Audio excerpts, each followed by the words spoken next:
Greetings and welcome to the Perfect Balance Trodclass, the place where conscious-minded individuals are guided towards the full development of their potentials through collective reasoning.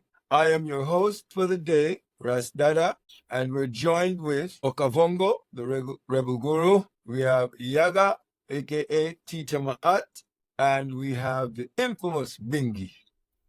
Please, You lie. you lie. Give thanks, man. It's good to be here. Good to sight another day.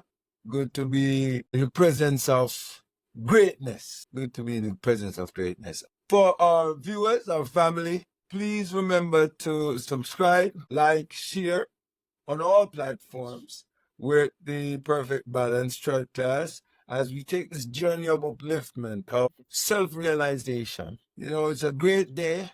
It's a wonderful opportunity to be in a situation where we can speak with ones on issues which affect all of us and get views of the eye, you know? So how is everything going with the eye then? Everything is great on my side. I mean, we have life. We have to give thanks.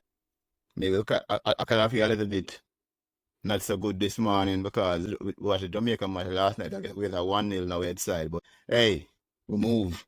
I mean, we gotta give thanks in a way. And naturally. Yeah. Yes, sir. So yeah, I mean, I give thanks for life. You get up this morning, it's a glorious day. The birds in the background singing, birds them live. What a beautiful thing to be part of this. It's just energy. Life in all its glory. Yeah, man, give thanks. Yeah, man. We there spread some African love, yeah? Naturally. Share it along the journey with ones and ones. Naturally. That is it. It's a greatness. And it's always good when we can see how togetherness can be, because it presents an idea that there is an alternative to this separatist ideology which is created around us daily. So when we have these opportunities where we, as ones and ones, we can really come together and bring forth a positive energy. It's great. And I welcome this idea and welcome this platform and this opportunity with all pleasure, This week on the Trodclass, we have a brilliant section which we are going to introduce. I don't want to give too much of it away because I'm going to allow Okabonga to really bring that forward. At this point, I'm going to offer Okabonga the opportunity to bring forward that new section. Here, give thanks. So this week we're gonna start balance views segment. So the balance views segment is where panelists give their views on current affairs. So we're gonna go right into it. Recently we just had the conclusion of the election in South Africa. The ANC was being in power since apartheid, so for the last 30 years. Apartheid ended in 1994. For the first time, lost their majority. In South Africa, you have to have a majority to start a government. So the election result read, the ANC, for the first time, lose their majority. They had 41% of the vote. The DA, I want to remember that name. The DA had 21% of the vote. The MKP had 13% of the vote. And the EFF had 9% of the vote, approximately 10. Remember the DA with 21%. The DA is a white-run party. So it's majority white people in the party. And this is the second most popular party in South Africa.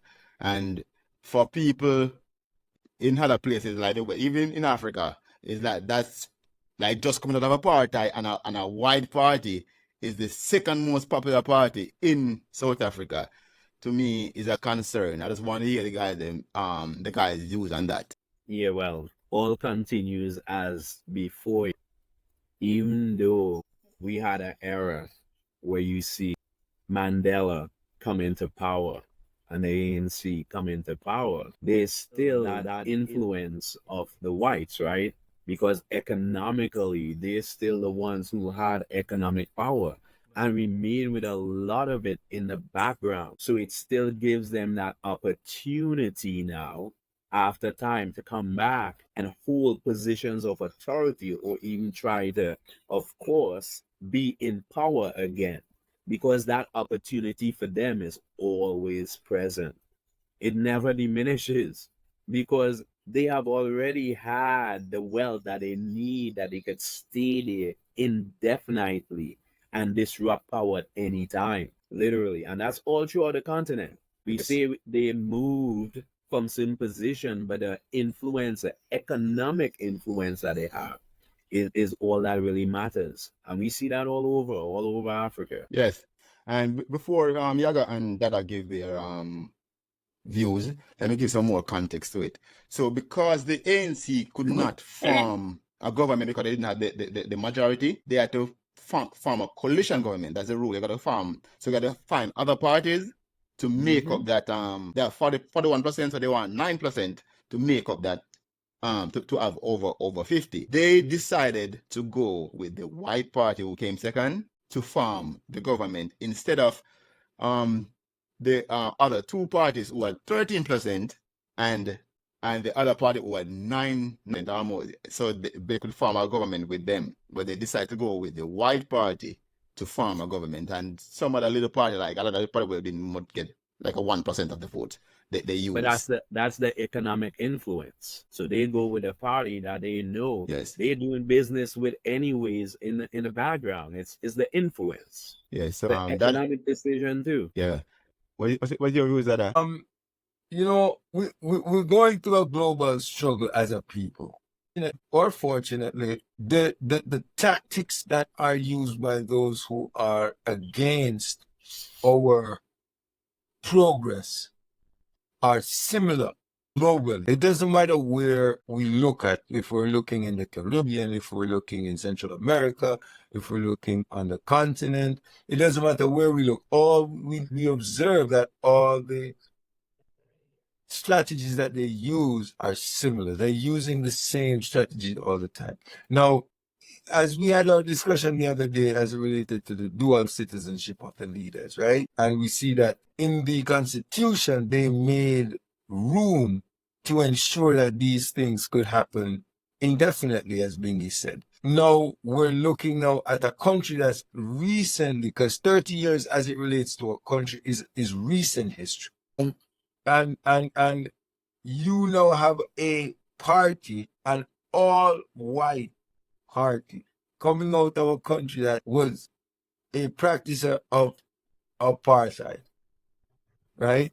So constitutionally, in the law, there should not be any white parties in a country of that sort, just based on its history. But nonetheless, 30 years later, you're seeing the emergence of that, right? Well, not emergence. They're advancing their power positions. They're not all the way in the back anymore. They're second to the ANC, right? And it's unfortunate that these are the things that we go through. But until we really, as a people, as a nation, look with a balanced view, because this is the balanced view, and see exactly things as they are. Just like Bingy made reference to as well, of these things are happening behind the scenes. So a person might not look at it and say, oh, hold on. Even if they didn't form the coalition government with them, they really are a coalition government anyway, because they're already working together. But now it's gotten to a point now where they don't even care about the optics of it, how it looks. They don't care about that anymore. They're just going to do it anyway, because at the end of the day, they're doing it. What are we going to do about it? You can't do nothing about it. So, it's sad, but there's a lot of work to be done. Well, I think that what has happened, because a lot of things have gone on since the last election. We had the pandemic, we had quite a few riots in South Africa and stuff like that. So I think the people have been agitated and has been disappointed with the progress and the development of the ANC. So they made that show at the ballot. And as a result of that, you find that the DA had more votes than the other two parties, the MKP and the EFF. No, there was a new party formed at last minute, the MKP, which was formed by the former president Jacob Zuma because he's now having some issues with the current president. So as a result, he decided to go and split the ANC vote. So that has chopped into the ANC vote and made this necessary for the government to be formed as a coalition. No, the EFF has decided that they're not going to be a part of the National Alliance because they're trying to form a party or a government where all representatives from the different parties are present. But EFF has ruled themselves out because they're not going in alliance with the DA. And the MKP is not going in alliance with ANC because they've got an issue. So that is where we are with the situation. But they've decided to come together and work for the people along with the DA. So the government has been formed and Ramaphosa has been re-elected as the president of South Africa. Yes, and the EFF is also the president was also part of the ANC. That is Julius Malema. The militant it's like part. two breakaway party from the ANC, the MKP and the EFF. EFF. Is two breakaway parties. So it's like that's what end up splitting the vote, and then none of them also want to work with.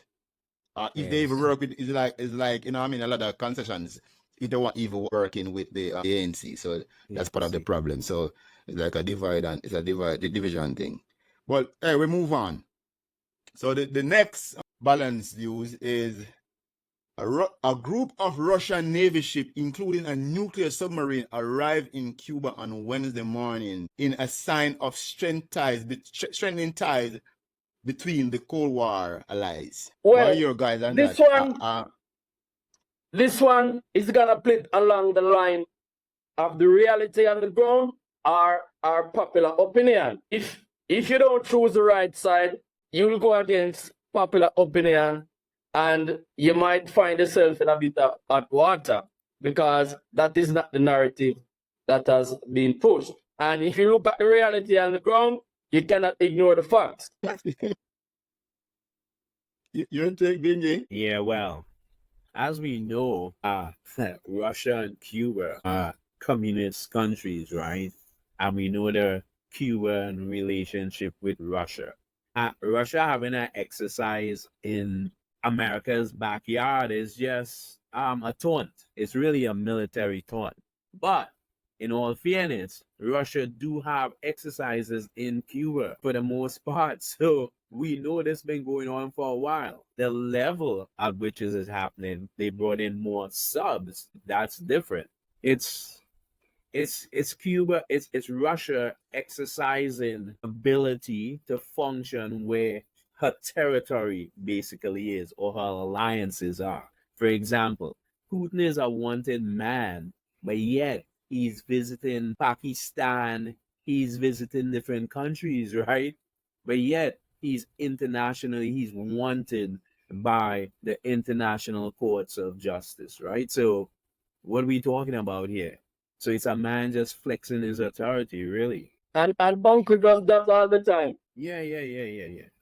And listen, we know we could see the world power struggle happening right before our eyes with the development of BRICS, for example. It's the fight against the kind of system that has been in place for a long time. So you're gonna find people rebelling against this structure, this entire structure. And that is what is happening. We see that all over the earth where countries are saying, hey, listen, we're tired of this. Listen, you have muscle, I have muscle, we all flexing. So that's part of it, right? It's power, it's men flexing their power, their ability to do what they want, basically, with the type of power that they do. Yeah. Well, I didn't really say a lot as it relates to it. And this is kind of a really straightforward one because we've seen this so many times. But like the balance that I want to bring to this is the effect that it will have on other nations. You understand? For example, historically, with Cuba and Russia having their alliance, right, it affected Jamaica a lot, right? It affected Jamaica a lot. And it affected the economic position of the Caribbean, or a lot of Caribbean nations a lot as well. So, doing this, even though on a Cuba or Russia standpoint, it's nothing new to them, but it's gonna result in a lot of tension. Let me use that word in other countries that have nothing to do with this really. So it's just the reality of life that actions bring consequences. Sometimes the people who bear the brunt of it have nothing to do with it. So that's my take on it. Okay. So when the ships arrived, people were thinking of another missile crisis, like back in the what was 70s. Yeah, the Cuban Because missile. this was a reaction from the Russians, from America, giving Ukraine the go ahead to use long range missiles to hit Russia. So it was just a show of strength, you know what I mean? But it just tit for tat. My only concern is it's in the Caribbean, where I'm from. I want when they have the fight, they fight on their land. So they, you know what I mean? So my people in the Caribbean is not affected by it. Any part of the world, for that matter, do it in your Well, backyard. do it in Europe. Yes, man, do it in your backyard. Do it in Europe. It won't affect my But backyard. the threat is not only arising from Europe. As a result of that, you find that the equal reaction has to be as close, to send a strong message to say, listen, we're here also. We don't want to do this, but this is where we are at. And the world is changing into a multipolar world where people want to decide their own destiny.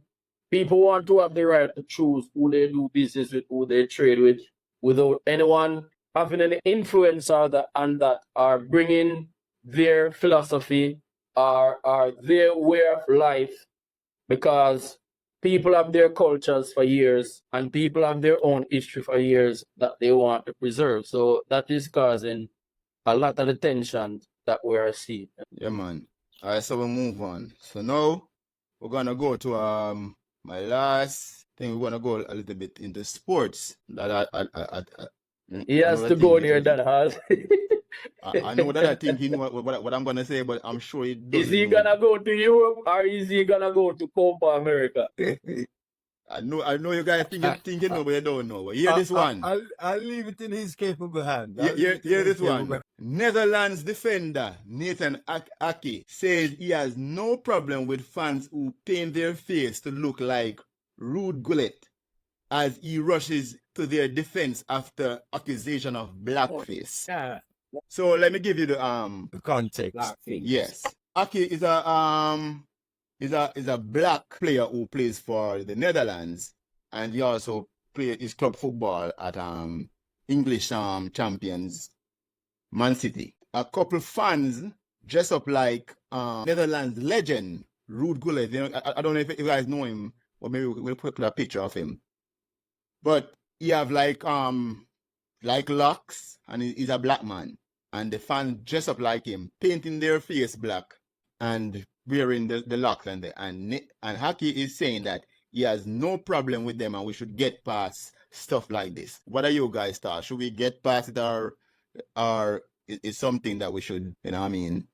So fans had a uproar over it, and that's why he came out in defense of the fans wearing the blackface. Okay, would they have said the same thing if they paint their face or wearing masks in the shape of monkeys? I don't know. There are some people who are going to have an issue with that because it is basically unacceptable for certain people to portray or represent the image in a certain way that is not of their liking.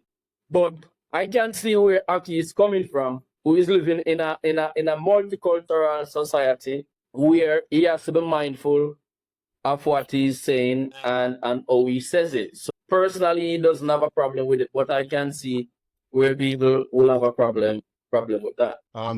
Dingy? Yes, first of all, if you allow anybody to make mockery of who you are as a people, as an African, then you're lost, right? You're lost. You have no self identity, right? There's no way you can take something that's been oppressive to a people and make it lightly. It can never become a light topic in no means. It can never be something you brush off or become acceptable, because the whole proclamation of that ideology is basically to humiliate, right? Or degrade or dehumanize. So in no time in history should that ever become acceptable once you have moved past it. So if you're a black person today anywhere in the earth and you defend things that have been affecting Africans throughout this earth negatively, then you're lost. That's all I can say. He's lost. Yeah. I want some more context to this, right? Because this is so Ake plays for the Netherlands. Yes. So the Netherlands are playing an opposing team. So Right. these fans that are dressing as rude bullets, are they fans of the Netherlands or fans of the opposing team? They're fans of the Netherlands because Ruud Gullit was a Netherlands legend, Right. who also looked just like Haki. Okay, good. Okay. Oh, Yeah, he was. so Yeah. this now brings my point out. If these are from Netherlands fans, then this would imply, hopefully, that they're in support of Ake, right? Support of the Netherlands. Not just Netherlands, but Ake. Right, Not right. even talking about Netherlands, but talking about specifically Ake, right? Mhm. So in so doing, are they saying, yo, we're comparing you to this legend and we're putting you in that vein? Or is it a representation of something from a race point of view? Because to me, from a race point of view, I would imagine that would come from the opposing team. You understand? Not if But it's a history. But let me the history is with it. let me jump in because why do I agree with Bingy? Maybe the fans they are naive and thinking that okay, we are just in like our legend. But historically, this thing has hurt a lot of people. We know blackface has hurt a lot of people. They were acting movies as blackface just to have a black character to be the evil person or the devil or the robber or the rapist. You know what I mean? So this have a lot of racist connotation to it. Or implications. Right. Haki, for me, my views on it, Haki has to understand that. But I guess he's a young man who never faced it and he don't know his history. You know what I mean? So he's just talking about what he's seeing right now. You know what I mean? He's talking about what he see right now, but he has to know his history. And what is Like what not is too long ago, politically and it correct? was just like the South Africa thing. It's not too. It's just the other day people was being blackface. People who lived through that are still alive. You know what I mean? And Aki have to understand that. That is a finish it. Are you going to say something else? So when you look culturally, right? When you look culturally at like European fan support, right? They pretty much always go with paint, right? Like whether they're going to paint the flag colors or the color of the country or the team. This is something that they do all the time. Personally, I think that nothing should be done offensive to anyone, right? I don't think we should do anything offensive to anyone. But like going from a historical point of view, I'm gonna have to say that I agree with the idea. It's something that we shouldn't do, but they have a historical experience and as well. This is something that they look at as so now it brings us to a learning moment, a point of educating people. Now we can educate people to say, listen, this is the history of this situation, and this is why it's offensive, and this is why we shouldn't do this. But it's a process and it requires growth. Okay, so that was the Balanced Thought segment, and thank you guys for your views. Over to you, Dada. Thank you very much, Okavongo, for a very thought-provoking and insightful balanced views. It was a very good one, I think. And we look forward to the next sitting of the Balanced View segment. Thank you. Today, we're going to have a very stimulating discussion as well. It's one I've been looking forward to. What? And thought-provoking. Yeah. Thought-provoking. You know, so we're, as African people, we have, as we just mentioned, as well as the Balanced View section, we have a history, a very unpleasant history, recent history. And a moment in this history is abolition. Very significant moment in this history. Globally, abolition happened, but in North America, it wasn't implemented until a much later period of time. And when it was implemented under a term. Well, a term was coined to actually represent its implementation, and that term is Juneteenth. Now, we recently went past Juneteenth here. It's now observed as a federal holiday.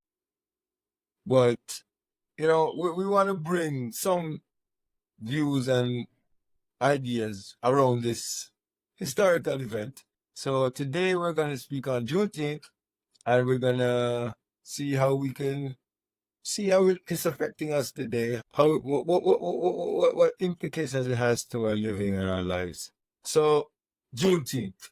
Okay, go Yada. Because I've only really about it recently, and I am someone who doesn't celebrate holidays as such. I don't look at the regular holidays that people celebrate. I don't look at the Easter. I don't look at the Christmas, whether it is a Arabic holiday or a Christian holiday. But I respect people have got their cultures, they've got their traditions, and they've got their practices that we follow.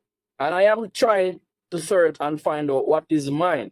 And I came across this new holiday that people have been celebrating, and everywhere I look, I see a meme with it, I see a little short with it here and there. And then I looked into it a bit further, and I realized it was celebrating something that should have been happening years ago, and it's now legislation, and it became an holiday. So that is my perspective, and that is my understanding of it. Still waiting to see if I will throw it out the window or I will embrace it, because if it's part of the culture and the people are celebrating it, we can't really throw it out the window because people have been affected by the issues surrounding it. So jump right in it. Yes, so as far as Juneteenth is concerned, in 1863, Abraham Lincoln passes the Emancipation Proclamation Act. Texas, specifically, at the time, didn't free their slaves till they actually dispatched a federal army to go down there and say, hey, we need this to stop. That's basically what happened. So 2 years after the Emancipation, men, women, children were still enslaved in Texas. So so that's why so Juneteenth, the 19th, is the day that they were finally freed of their enslavement, right? Here's the thing though, when we think about Juneteenth specifically, even though that went on and they became free, we still had other states that had people enslaved, even though we see Juneteenth as this, finality and calling it, but it was really the beginning, because we still had the Delaware that had people enslaved after Juneteenth, right? And Pennsylvania as a state. So we still had states that had slavery after Juneteenth.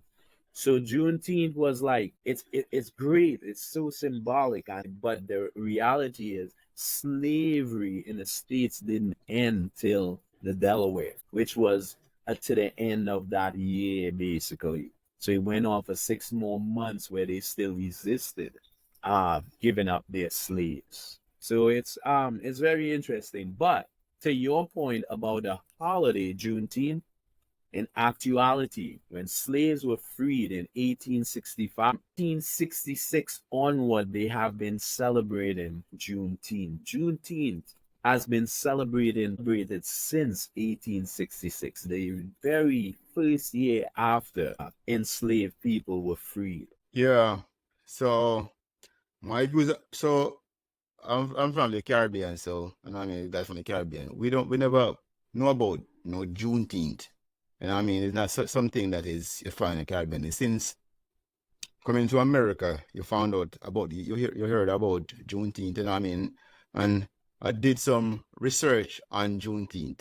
So after Abraham Lincoln declared the freedom of the slaves, the Confederate States, who at the time were like a different country because they printed their own money, they had their own system, you know what I mean? And they were against the United States because we have to remember the war was fight between the United States and the Confederate States. So because the Confederate States was forming their own country and the United States wanted to unite all the states. But that is why, because sometimes we have some misconception because saying that United States was fighting to end slavery. That wasn't it. It was like a total, it was like two countries fighting against each other, and one country wanted to bring together and one wanted to, you know what I mean, to separate. So in January 1863 was when Abraham Lincoln made a speech, and the United States Army never reached Texas because it's when that guy, what's his name, Lee or whatever, is when he surrendered in General Lee. General E. Lee. E. Lee, right? It's when he surrendered in 1965. That's when the army 1865. Yeah. 1865. That's when the army could have went in and actually read to the people, because people I know, but because it was like a different country, they weren't listening to whatever Abraham Lincoln was saying, even though Lincoln was even dead already. So that's when the army went, and actually that's the day, June 19, was when the army general reached and actually read it.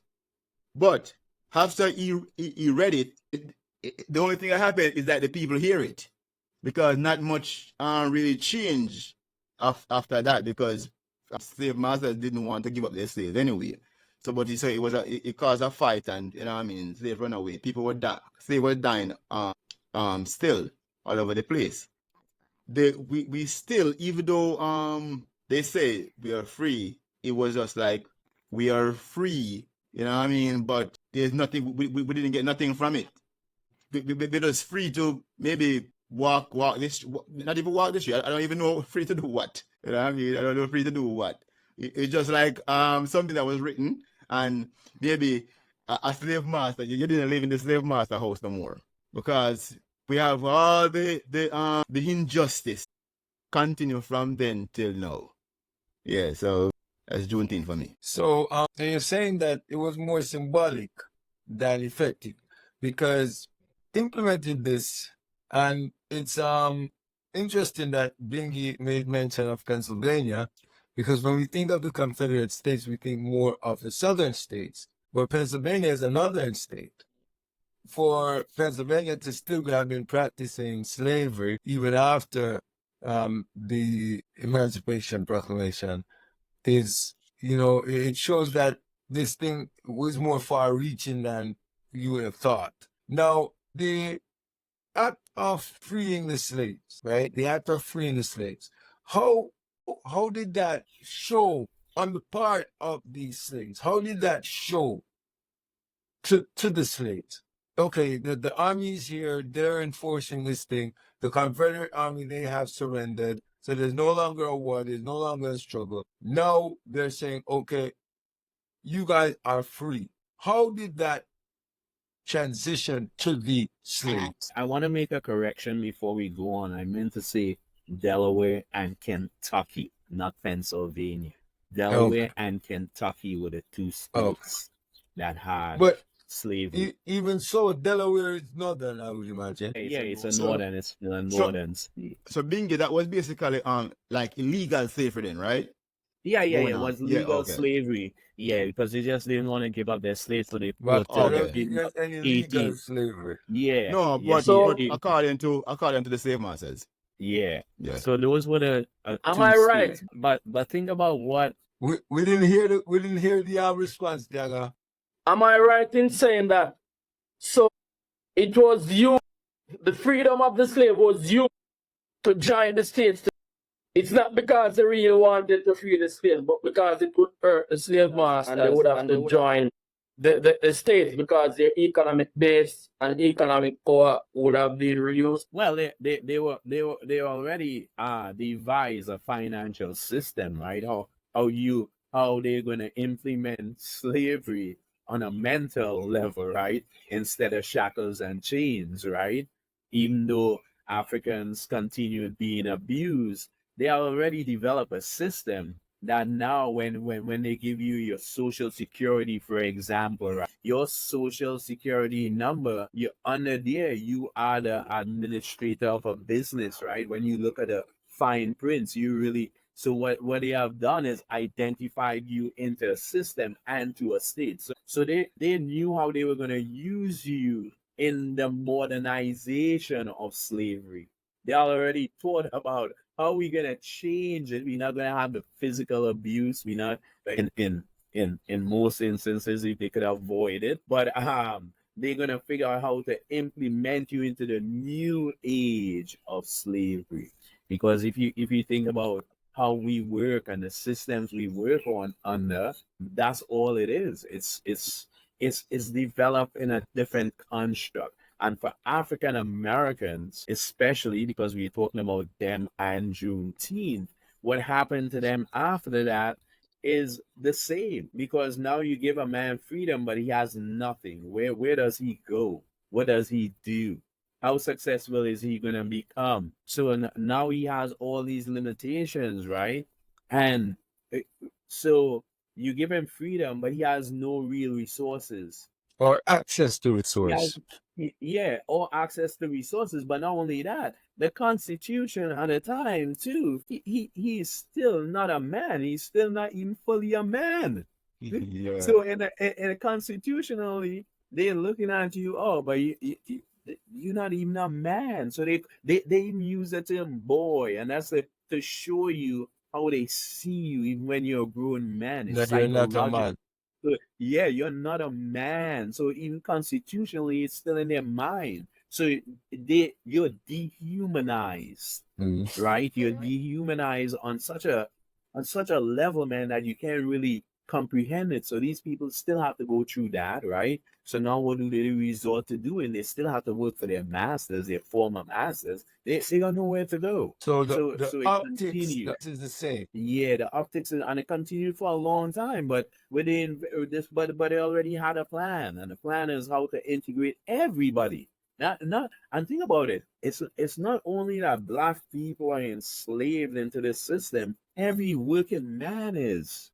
Every working man is toiling Yes. in the system. Yes, Bingy. So what the United States so-called was fighting for was the new type of slavery to Yes, enslave everybody, and then they're yes, going to rebrand it and call it industrialization.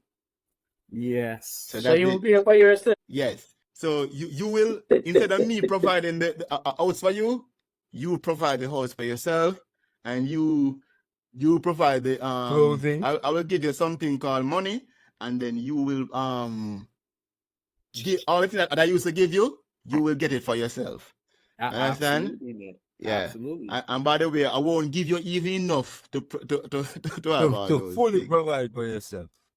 Yeah. From So that time that's it. until this time. But yes, the question is, Juneteenth, 1865. That's June 19, 1865. Where are we as black people? Our black people progress, African people progress in this Western Hemisphere since Juneteenth. Juneteenth is significant, and the significance is the start of find ourselves as African people. The progress has been very slow, and it's gonna be slow. It was always gonna be slow, and we have achieved things, but we are nowhere close where we should be as a people in the struggle. The struggle is real. To jump proverbial gun, but before we even look at the progress, we wanted to have a little more discussion in terms of the implications of it, because we want to really look at the progress as a more final view to this Juneteenth As issue, this right? struggle, we want to look at the struggle and the racial inequality Right. that So, has perpetuated. throughout. Now, the reference that Yaga made earlier to the bringing together of the states, meaning being the source or the reason for the fight. I believe that Bingi highlighted that in saying that the real struggle was that one team, one side wanted or had a different view of this country, America, right? The opposing side had a different view. They wanted to stay in their comfort zone, economic stronghold where they had been for centuries. So they didn't have the vision that the northern sides had of a more complete slave structure. They were still looking at it as it related to one particular race, the southern states. So they went through a whole struggle to really bring the South to this realization. And if you look at the southern states today, you can see that they are still punished. I don't know if punished is the politically correct term, but they're still punished for the stance they took in They opposing. deprive. Yes. Say again, Yaga? They are underdeveloped. Underdeveloped, or I would say they have limited access to resources. Under-resourced. Yeah, under-resourced. Yes. So I would say I think that's what they did to access. St. Thomas for some reason in Jamaica. Mm-hmm.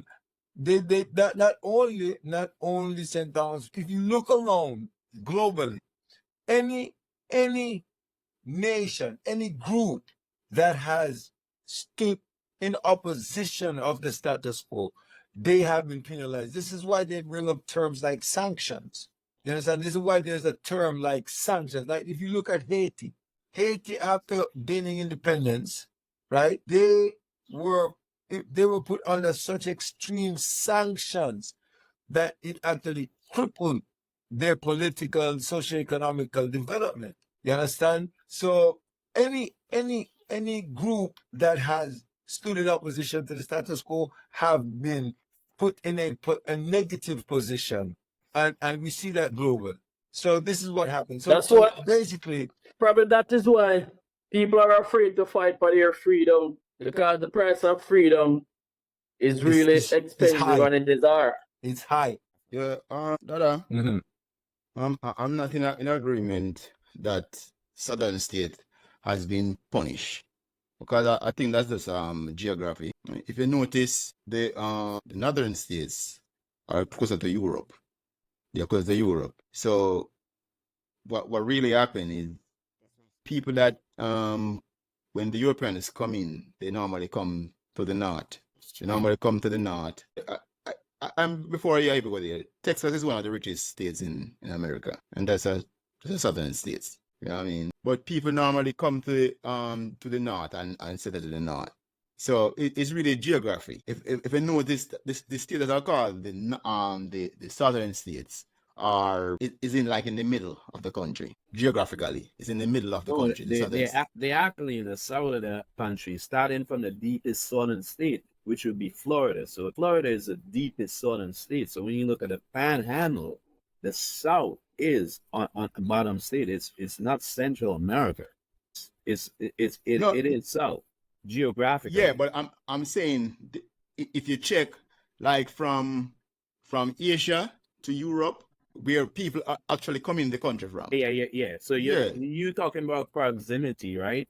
And that's what we're talking about. So people normally come from the east and the west. So it does happen that the southern states are in the middle of the, you know what I mean, east and the west. So if you check out it, if you check it out, the south, the states that are actually like in the middle, south, mid south, they are not too developed either. Yeah, yeah, yeah. So you're talking western states, right? So mid states, either south or north. South or north, I mean to say. South or north, once they're in the middle, they are not too developed. So if you go up north, mid north, they're not too developed either. It's normally the states that are east and west. You know what I mean? And that's where immigrants come in from. And the country is built on immigration. Right. But the issue is this, right? That north and south, you have a northwest, you have a southwest, you have a northeast, and you have a southeast. So there's opportunities on both sides, north and south, for people to enter different from the center. So let's not even look at the center, right? Let's not even look at the center. What we're saying is this, that as a result of the position that the South took as it relates to the forming of the Federation, the forming of the USA, right? They opposed it. As a result of that, they were limited in the resources that they were given access to and the potential for development.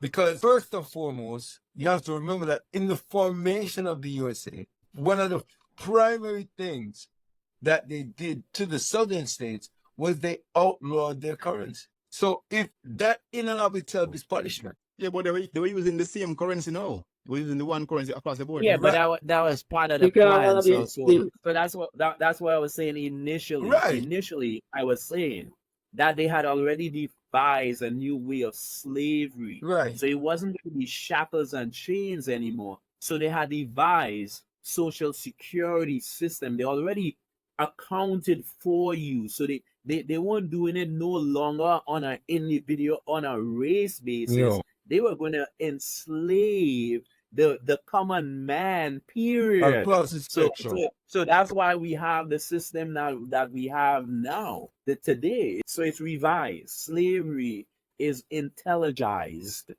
That's what it has become when you look at it, right? So they had already developed that. And think about the states, right? What Ross is saying to the northern states. When you look at development in the northern states, let's look at the history of America. The first three states, right? It'll be Delaware, New Jersey, and Pennsylvania. Or Delaware, Pennsylvania, New Jersey. The first three states, right? And we look at these states across the board and the development, for example. The development here between these states is great. The wealth is great.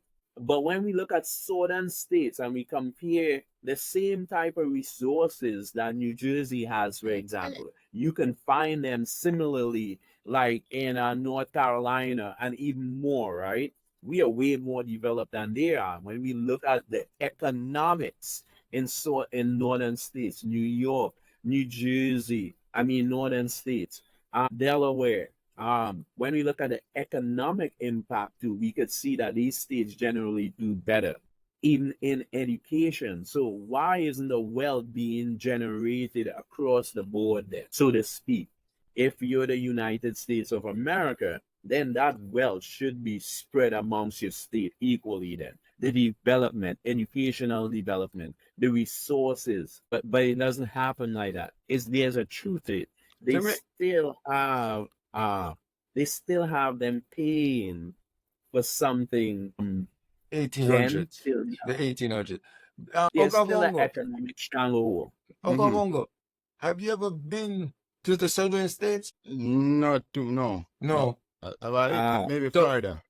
Okay, outside of Florida. And that's the deepest southern state, by the way. Right, Florida. right. And even in Florida, even within Florida, right, you would probably have been to the more developed areas of Florida again. Yeah. You understand? So there are areas even in Florida where, okay, like, when growing up, I say you go country. So you go to the rural side of the island where you go spend like your holidays and your time, right? And you can see the difference with like where you're from and where you're spending your vacation or your holidays, right? You can see the difference. That's what it's like when you go to the southern states. Like, you could visually see the difference. But what I'm saying is the same thing or even worse in the mid northern states. Or the Midwest, right? Midwest and above north is the same thing. And I'm saying Texas and Florida are two of the richest states in America. Yeah, arguably, Because Texas when you talk about economically, America is New York, California, Texas. Mm-hmm. That's it. Right. No, the And reason then why Florida is right next right to them. the reason why Texas is because of its strong agricultural industry and its oil, right? So what about the punishment? What are they punished for? What we're saying is they're saying that the punishment was a limit to the access, right? Yeah, but that if they are one of the richest state, where's the punishment? Yeah, but that's one state in the South. Florida. Okay, so that's two states in the South. but all right, you're gonna name three in the No, in what the we're West? saying is when you look at the South, the Confederate States, when you Okay, look at the Confederate States, I think it mostly have to do with geography. mm-hmm. People mostly come in from the West and the West and the East because those are where the people are coming from. People are coming from Europe, people are coming from Africa, people are coming from Asia, and that's where they enter the country from. Mm-hmm. So people normally land in California, they normally land on the coast. Right. You understand? Mm-hmm. And they normally land at the nearest point. Right. So that enable those points to be more industrialized Mm-hmm. than in the middle of the country. Right. We agree. Because that's where people land first. We agree with that. They were industrialized because Yeah. they're not as industrialized now because a lot of the industries were moved overseas because of cost of production, and it was cheaper to produce goods overseas. That's why you're seeing a push now to make America great again. I've traveled down to Alabama and I've seen the ruins on the coast down in Alabama and Mississippi, Louisiana, them place, and it makes me doesn't want to come to America as a foreign man. yeah, but because you get to experience what they don't promote, right? A reality that's happening for a lot of people in America. Yeah. So when you go to the South, you see that. You see And it. Yaga, after some of my friends who drive truck, and it's the same thing when they go to the Midwest and the northern states. It's the same thing. It's the same thing. So I mean, you find that a lot of people who are working in these industries are our people. Correct. Now, yeah. Another point to what we're talking about, JT, right? Pre-abolition, pre-emancipation, right? The southern states were the more economical, stable states. They were the wealthier states. Yeah. Right? Yes. Free labor. I'm not sure. Not just free labor. And then post emancipation, where are they? Now we're only talking about two of them. Yeah. We have this is why they were so adamant about not giving up slavery. No, I think why they don't want to give up slavery is because that's the way they know how to become their way of life and what they become to live. They didn't switch. It was a wealth. They didn't believe in the industrialization, and that's the way they know. Because I just say farming was the big thing. Right. And but they had no economic vision past slavery. Exactly. That's why the North became dominant. They became dominant because they had to envision a new economic path where now that type of slavery is no longer needed. So they had to do that. That's why we live in the system that we live in today. We live in an economic system that was developed in the North by Northerners. Not only does that economic system run America, it dominates. The dollar dominates globally, where countries trade in the dollar. That's neocolonialism. How brilliant they were to devise a system like that, but only in the same breath. It's for the same kind of oppression, But except if without the physical chains. Now it becomes mental.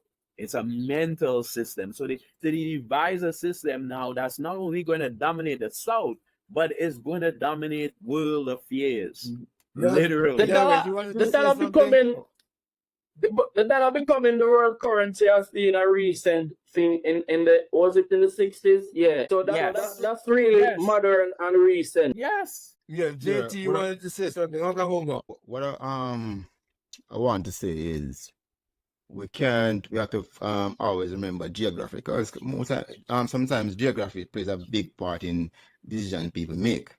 Geographically, the South is warmer than the North, which that's why agriculture was their main source. The North, one of the things that pushed them towards industrialization is because farming wasn't like, well, good for farming. By the South, it was good for farming because they have sun hardly around, while the North had a long winter. You know what I mean? So the South was built on farming, and it was driven by farming. So we have to look at that. That's why they were hanging on to the slave, because the slave is who would do the farming. Understand?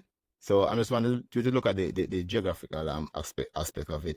Yeah, but we have spent a lot of time on this. Right. This one. Yeah. Yeah. should We move on. we have, and it's a good thing, right? But even now, right? We know when we look at the context itself, right? And this is just a wrap up for me, right? When we look at the context of June 19th, 1865, from then till now, we understand what the North had done on that day, what they had done in totality, or the months leading to the other states actually freeing their slaves, the other two states. They had already developed this economic system of slavery. So now was a new era of slavery. It's going to become mental. It's not going to be that physical slavery anymore. It's going to be mental. You're going to be worked or living in a system that you're accounted for under. It's a new system. They develop a new system, and that's the system we live under now. So slavery, in reality, when we look at slavery, we have to really think about what slavery is. So We got to think about what freedom is. I think this segues us into the point Oklahoma was bringing forward now to see, like, Yeah. what is the progress that we've seen since then. Yaga? In terms of legislation, I think they've made progress in recognizing the wrong that they have done, but there's still a far way to go to address the issues that surrounding us as a community, as a people, in terms of repairing the damage that they have done and repairing the minds of the people, so that they may see themselves as wanting to lift up and go back to the continent where we can have eternal life, so to speak. Oklahoma? Yeah. The progress, as I was saying earlier, is that it has been slow, but we are making some progress, and that's why we have a program like the Perfect Balance Trodclass to keep enlightening our people. You know what I mean? To show them the way forward, and we try to, you know what I mean, like free minds, because that's where the slavery is now. For the free minds, and also save lives. You know what I mean? So, as I said, what we need now is, they have said that the slaves are free, but we need to be paid for our labor, and the pay, what we call it, what's the name that Peter normally use? Reparations. We always say equal rights and justice. So the justice is to be, you know what I mean, compensated That's when we get the justice. And when I say paid, I don't mean maybe not monetary, but for what we lost in that time, especially after slavery, we lost a lot because what they did, they said we were free, but then you couldn't go to school, you couldn't vote, and that held back African people in the West. So I think personally that they should pay us back for those labor when we were working and we didn't have equal pay. Those things should be invested back into black people, into black education that they weren't giving us. They should invest in those things. You know what I mean? Invest in We still don't have black equal pay. well, somewhat. Well, but it's better than then because, like, back then, it was like a law to not have equal. You don't pay a black person the same as a white person or of another race. For the same job. Right, for the same job. So I'm saying no, I think they should, well, I'm giving solutions now. I think they should, yes, invest in all the things that were taken from us and are denied. They should invest in those things, in those things for African people, and that would be the pay. So education that we were denied, housing that we were denied, land that we were denied, there be some, what they call it, Healthcare, you name it. right. Until we were denied, they should have something that say you are a person of African descent, you're buying a house, we pay half of it, you pay half. Education, something like that. You know what I mean? What happened to that? To keep us to make us catch up with for what we have lost and catch up with everybody else, because black people and African people are way behind in the West when it comes to like our economical situation, our education, all those things, our housing, we are way behind, and we need to. It's not like we're working less or we're doing, you know what I mean, and we don't want it. It's because of those things that were you know what I mean, institutionalized. True. I think we know there is no economic payment as such that's going to come to us, right, in an immediate time. We've been struggling for reparations for many years, for example, right? Man and man struggling for reparations, where you're actually writing the government, you're doing this, you're talking to this minister, talking to that.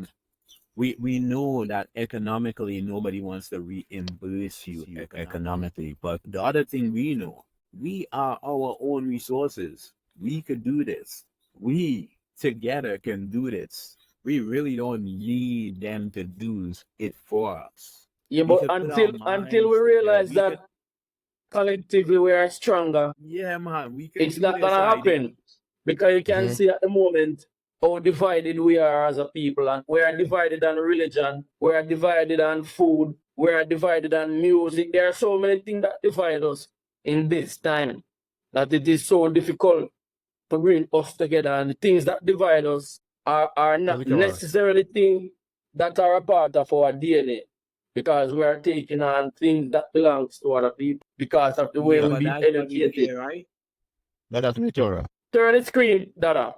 Long scale. I think, but that's why we're here.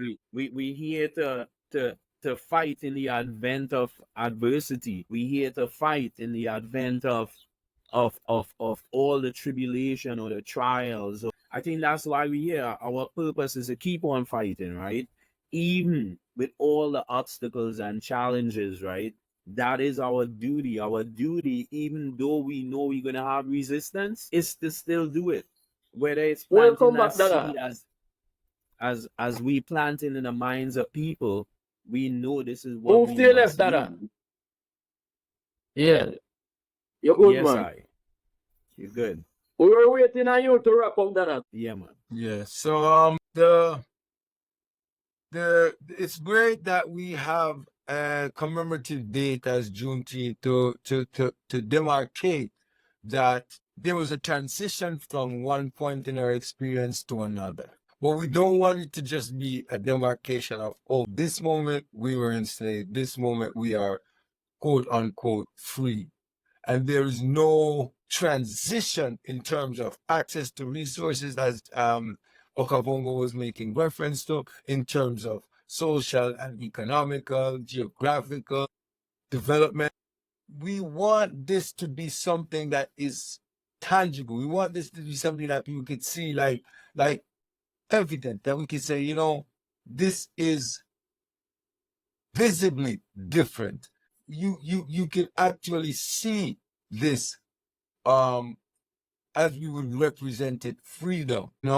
They were promised, Americans were promised 40 acres and a mule, which would speak to the attempt at the justice going with the equal rights, but they were never given that.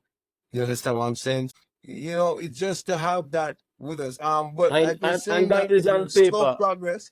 Again, That is on paper, and that is part of the problem these days. A lot of things are that's written on part of the paper. problem. These things are on paper, but the reality and the legislation don't match.